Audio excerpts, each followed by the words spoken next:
What objection can people possibly have to saving the lives of babies? Find out next on Defending Life.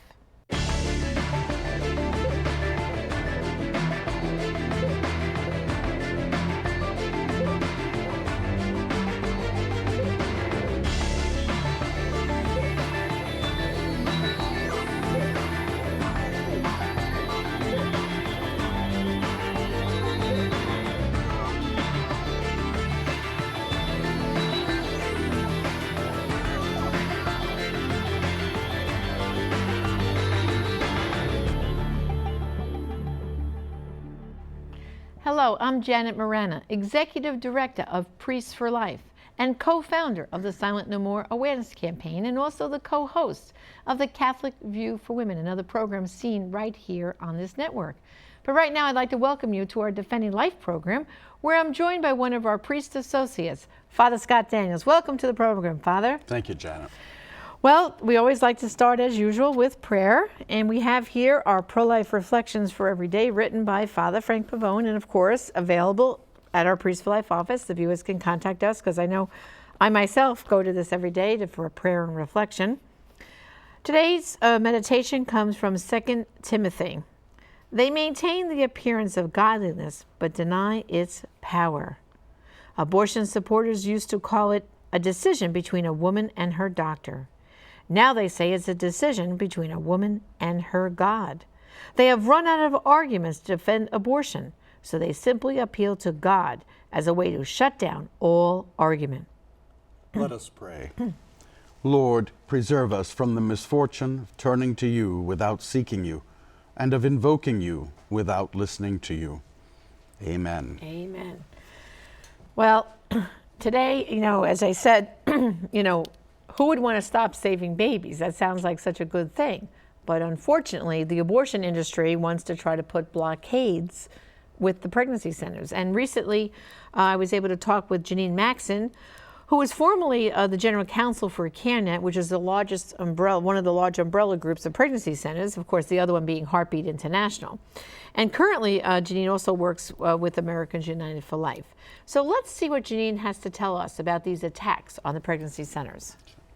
Pregnancy centers are arranged so that they serve communities, and they serve the women within those communities to provide them life-affirming alternatives to abortion. Last year alone, CareNet pregnancy centers saw 430,000 women within their centers. Of these women, 95% chose life for their babies.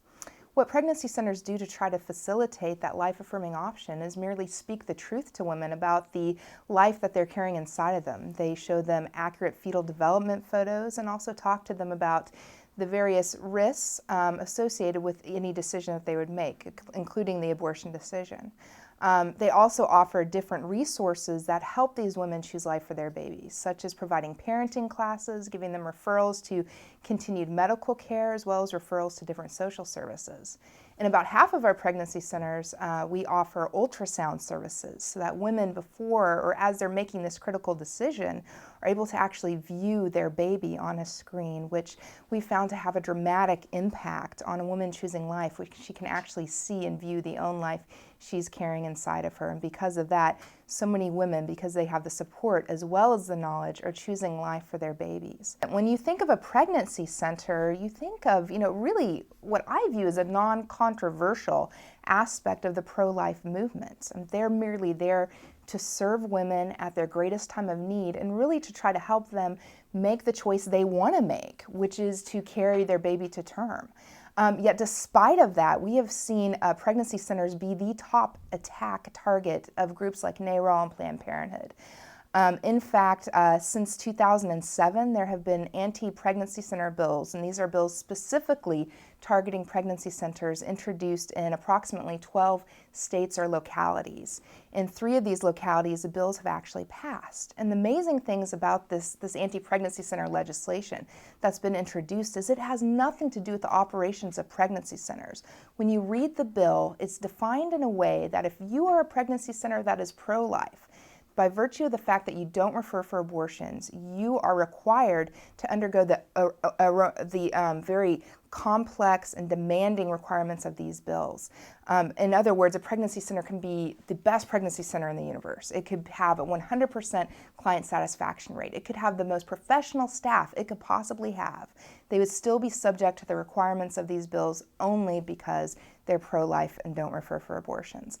And this is particularly frightening because we live in a society where abortion clinics continue to be highly unregulated and continue to see malpractice lawsuits against abortionists every year. And clearly there's these things going on in abortion clinics that are concerning, whereas in pregnancy centers, clients are not suing pregnancy centers. In fact, we did a survey this year of our pregnancy centers asking them what their client satisfaction rate. And we found on average, it's 97% nationwide. 97% of the clients that walk into our CareNet pregnancy center state that they're satisfied with their experience. And I cannot think of another industry in the United States that has a client satisfaction rate that high. Yet these pregnancy centers are the target of our pro-abortion opponents in basically trying to regulate them out of existence. I believe a lot of that is because, as I mentioned, we saw 430,000 clients last year just in the CareNet centers alone. We're taking a lot of business away from the pro-aborts and the abortionists. The best example of a particularly onerous bill would be the example of the bill that was passed in the city of Austin, Texas. In the city of Austin, it requires a pregnancy center to have a disclaimer hanging within its lobby or outside of its door that states that it doesn't refer for abortions, and some very specific language about what contraception it does not refer for. It has to be in English and in Spanish. And a lot of people look at that and think, is that such a big deal? Well, the problem with this bill is if that sign is not posted for any reason, if it's knocked down by the weather or strong wind, if someone comes and steals it, or the tape just falls off and it's not hung up back in time and a complaint is filed, that bill would subject the pregnancy center director and board members to a criminal misdemeanor for failure to hang that sign for any reason.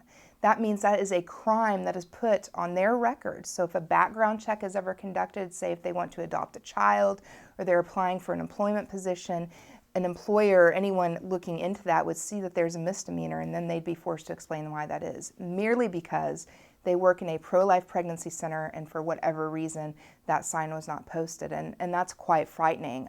In the legal profession, we call that viewpoint discrimination. That is discriminating against people merely because they hold a certain religious and moral viewpoint. Option Line is an incredible resource to reach abortion-minded women, and particularly our younger generation. Option Line is a partnership that CareNet has with Life International, which is another pregnancy affiliation organization. We launched Option Line in 2003, and since that time we have had over 1 million contacts to Option Line. 1 million women who may not have been reached with a pro-life message have been reached through the Option Line. The best access to Option Line is through our website if you're trying to locate a center, which is www.optionline.org. On that website, a client or a potential woman faced with an unplanned pregnancy can find a center, but they can also chat online with a counselor at our Option Line, which we found to be tremendously helpful because this new generation many times are simply reluctant to pick up a phone and talk to someone. So by having this chat mechanism, that's another way to contact them. Well, we're going to have a lot more to talk to our viewers about what Jeanneane told us and things that they can do to help. And we'll discuss that right after we take this break. Stay tuned. When I found out I was pregnant, I thought I would lose my job. My boyfriend told me to choose between him and the baby. I worried about staying in school. I was already struggling to care for one child. My parents told me I wasn't ready to be a mom, so I had an abortion. I had physical problems afterwards. I went from relationship to relationship. I hated myself. I started to have nightmares. I cried when I saw a pregnant woman. I tried to commit suicide. I couldn't bond with the child I later had. I tried to numb my pain with alcohol. I struggled with depression. I had trouble conceiving again. You see, abortion didn't solve our problems. It just created different ones. Each of us thought we were the only ones struggling afterward. Now we realize many women regret their choice. That's why we are silent no more. We found help and healing, and you can too. Call or go online today.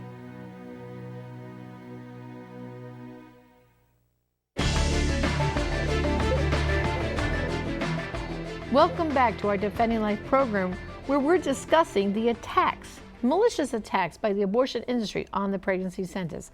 And Father, what Jeanneane said, look at all the good work that these pregnancy centers are doing. I couldn't believe when I heard her say in her interview, 430,000 were served by CareNet last year, and 95% of those chose life. That's right. And when you think about that, it's like we said, it's the ultrasound services, like she pointed out, that is saving those lives. Because when a woman sees her unborn child on that sonogram, it's like it's an awakening. Oh, I can't do this. That's my baby. Exactly. They bond right away when they see that child. But the abortion clinics, shame on them. They, first of all, have zero regulations. There is not one regulation on the books to protect the women walking onto those abortion clinics. Like, for example, in New York State, where our Priest Life headquarters is, the laws on the books for abortion clinics are, guess what? Zero. Yet there's laws on the books protecting the dogs, like my little Giorgio and Gianni, in the veterinary clinics. You realize that only a doctor can examine the dog, and only the doctor can give the injection to the dog. There's things on the books that say who can do what to the animals in a veterinary clinic. An abortion clinic, doctors lose licenses in one state, then they go practice abortion in another state. They don't even have to specialize in OBGYN. People are under this false impression like, oh, they know what they're doing. Absolutely not. A doctor could have any kind of medical degree, from a podiatrist on down. A foot doctor can go in with his license and go and do an abortion. And how dare they try to affect the pregnancy centers who are really offering women real choices. Well, you remember a year or two ago, Janet, Dr. Kermit Gosnell in Philadelphia. Oh, the House of Horrors. Yeah. House of Horrors. Well, horrific. I think the one instance that I'm recalling now, the woman who was taken to the hospital after a botched abortion. Of course, then the hospitals didn't report it. It's like, there's a double standard here. Abortion is a profit-driven industry, and they have no concern for human beings. But yet, with this wonderful thing that CareNet is doing with these pregnancy centers, respecting the inherent dignity of the human person, and yet, for example, the example she gave of the disclaimer in Austin, Texas, regarding the sign that they are required to put on the building that if that they do not offer referrals for abortion or certain kinds of contraceptives. However, if this sign is blown down by a strong wind or a storm then or they something. get this huge fine. Exactly. It's amazing. It's a criminal misdemeanor for the manager or the board of directors. And that could extend to the whole board of the pregnancy center. Exactly. Meanwhile, the abortion clinic has zero regulations, gets away scot-free, and they are harming women. It reminds me of the research Mark Crutcher, a good friend of ours at Life Dynamics, did in a book called Lyme 5. Now, in this book, Mark uncovered, with evidence, the practices in these abortion clinics that, they don't sterilize the instruments. Of course, on the financial end, they don't report half the money they make, so they're not paying their taxes. The conditions as far as the filth and the dirt in these clinics. There's been so much uncovered about it. Like you said, Gosnell was just one thing that came to light. Right. But all along, for decades, pro-life people who have been working outside these clinics, praying and trying to intervene with the women, they can report to you. And people we know who've come out of the abortion industry. I think of Joy Davis, who ran 5 abortion mills in the South, said one time to Father Pavone, oh, we were in such a rush, Father, that we didn't even sterilize the instruments. We just had to produce X amount of abortions a day, and we would take the instruments and just put them in the tray and pass it into the next room. End of story. Imagine that. Imagine never sterilizing the instruments, and yet the abortion industry has the nerve to go after the pregnancy centers. You see now the demonic control of the abortion industry. That's right. Well, speaking of that book, Lyme 5, I would like to send to our viewers, absolutely free of charge, a copy of that book. Because what I'd like them to do with the information in Lyme 5 is to open the eyes of people they know within their circle of influence, Because if they think everything, oh, well, abortion's okay, and these women, reproductive health centers, reproductive health is so good for women. I want them to take some of the information from Lyme 5 and open the eyes of their circle of influence, the people who think they're pro-choice, who think that, oh, but abortion clinics, they're helping women. They're family planning places. That word family planning makes me crazy. You know, they use that family planning thing like, oh, we're just helping people. No, they're destroying the babies and they're harming the women. And it's got to stop. And we've got to put, instead of letting them pointing the fingers at the pregnancy centers, we've got to start making a loud noise pointing the fingers at the abortion clinics. Right, Father? And that's what we're doing. I mean, isn't that what the Lord's calling us to do? Yes, indeed. Not to keep this in the secret, in darkness, but to shine the light on the sin and the corruption. Exactly, to promote the gospel of life. Absolutely. Well, we have a lot more to talk about, but I just want to remind our viewers, I will send you personally a copy, free of charge, of Lyme 5. Believe me, brothers and sisters, the information in there, you can use to help convince your friends who might think they're pro-choice. You can use it also to write letters to the editor. There's no end to what you can do with that information to shine a bright light on the corruption and filth that's in those abortion clinics. And it will actually be saving babies' lives and also help those women so they will not go inside those abortion clinics. Well, stay tuned. After this break, we're going to come back and we're going to take a question from you, our viewers, and also give you some more action items you can get involved in. Stay tuned.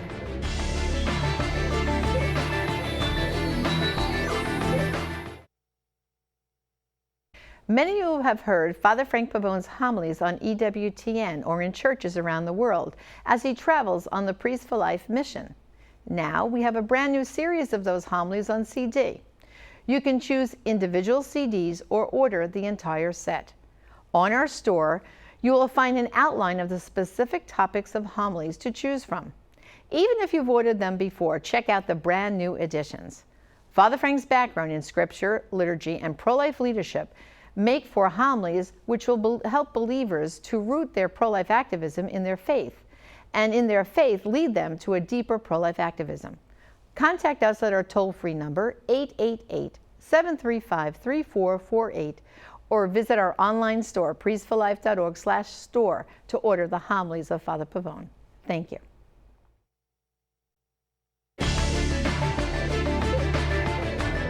Welcome back to our Defending Life program, where now we're going to answer one of the questions sent in to us by you, our viewers.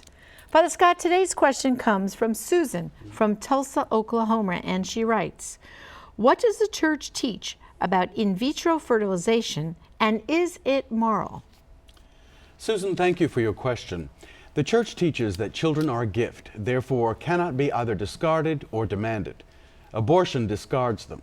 In vitro demands them. In other words, we replace the ordinary means of reproduction with a technical intervention. This doesn't mean there is anything wrong with technology as such. In fact, many reproductive technologies are within the bounds of church teaching. Our friend, Dr. Tom Hildreth, for instance, runs the Paul VI Institute in Omaha, Nebraska. His team around the country develops and provides many forms of medical intervention that assist couples to overcome infertility in a way totally consistent with the moral law and church teaching. In other words, there's a difference between assisting natural reproduction and replacing it with artificial reproduction. The first is allowed, the second is not. Moreover, when a new life is the result only of a technical intervention, then the person who is equal to those doing the intervention is in fact treated as an object, which is subject to those doing the intervention. The dignity of the person includes the right to be conceived by the loving union of two persons. This is not to mention that there are added moral problems with in vitro in that some lives are destroyed in the process. We have more information on all of this on our website, priestsforlife.org. Thank you, Susan, for asking about this question. Friends, anytime that any of you have a question or comment, please go to askfatherfrank.com and our team will respond to you. Thank you. Well, and you know, Father, the subject of in vitro fertilization is just, people don't realize what they're doing. You know, the church's teaching is correct, but what they're doing now is creating all these lives, and what they don't realize is then they implant all these embryos into the woman's, uterus to see how many will take. Of course, they all don't take, whatever takes, and those other children obviously are discarded. But the sad thing is sometimes several children, are implanted successfully. And then what happens usually at about the 12th to 14th week of the pregnancy, when there's maybe 2 or 3 babies there, guess what the doctor recommends to the woman? Would you like to selectively reduce the pregnancy? Now, can you imagine this, Father? Here's a couple who desperately tried to have a child. They went through this artificial procedure, which is against the church's teaching, and now they're being asked, would you like to selectively reduce?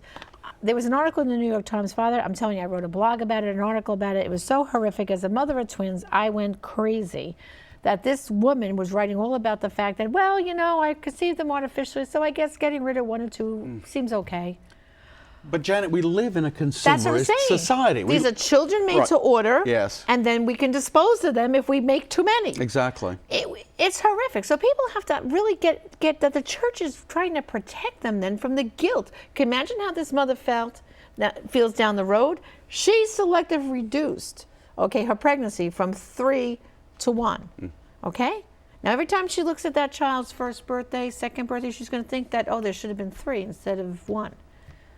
It's horrible. And believe me, in the Rachel's Vineyard retreat programs, they're already seeing people who've gone down this road and have now experienced the grief and regret of knowing that they went against God's plan and they destroyed life. So it's a terrible road to go down, and I hope our viewers really understand how serious of an issue this really is. Yes, you know? I always like to emphasize, you know, and I say this lovingly, speaking the truth in love, that there is no way you can rip a human being from the womb of its mother and it not have a negative adverse effect on her. That's right. There's no way. And the children. Yes, and the children. The whole family. Those little babies that one gets, and when what happens sometimes, guess who dies? Whatever baby the doctor can get easiest to, okay, and destroy. That's what happens. Or sometimes they do it by sex selection.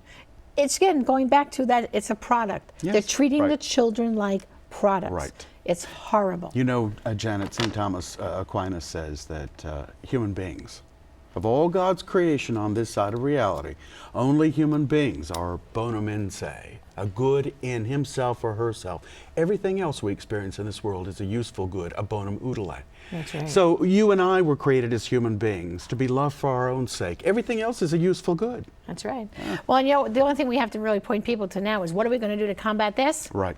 Prayer. And we have to ask people to join our prayer campaign. I believe you have something to read for us. A quote. And also, to preface, before I say that, to have priests, always encourage brother priests, please preach this. As priests, it is our responsibility in love. That's right. Yes, I would love to read this from Pope John Paul II, The Gospel of Life, Evangelium Vitae, number 100. A great prayer for life is urgently needed, a prayer which will rise up throughout the world. Through special initiatives and in daily prayer, may an impassioned plea rise to God, the Creator and Lover of life, from every Christian community, from every group and association, from every family, and from the heart of every believer. Well, and to assist that prayer rising up, we have a special website, prayercampaign.org. And we have prayers up there for throughout the liturgical year. So we can start, like, say, first of all, in January for the commemoration of Roe v. Wade. Right. We have a prayer for that. We have a Lenten prayer. We have an Easter prayer. We have a prayer to the Holy Spirit. We have a prayer for the Assumption of the Blessed Mother. And then, of course, if we get into the fall season, of course, the prayer for a novena to Mother Teresa. A prayer for priests, which we know they need prayers too. And so on, you know, throughout Advent, the rest of the liturgical year. So we want to invite our viewers to go to that website, prayercampaign.org, and of course the prayer to end abortion being the main prayer. And they can download the prayers or request some of those prayer cards from us for their parish. Indeed, we're fully equipped. God has been good to us to help you, so please contact us. Well, Father, thank you for this lively discussion. Welcome. And I want to thank our viewers for once again tuning in. Please contact us, Priest for Life. I'd like to send you this. You can save someone's life today. It's a bulletin insert for your parish bulletin, as many as your parish needs. If you need 1,000 bulletins, we'll send you 1,000 of these. Chock full of pro-life information, hotline numbers, abortion information, and things that you can get involved so that we can all bring an end to abortion and build the culture of life. That's all for this week. Thank you for joining us on our Defending Life program. Tune in next week where we have another exciting episode of Defending Life. Thank you and God bless.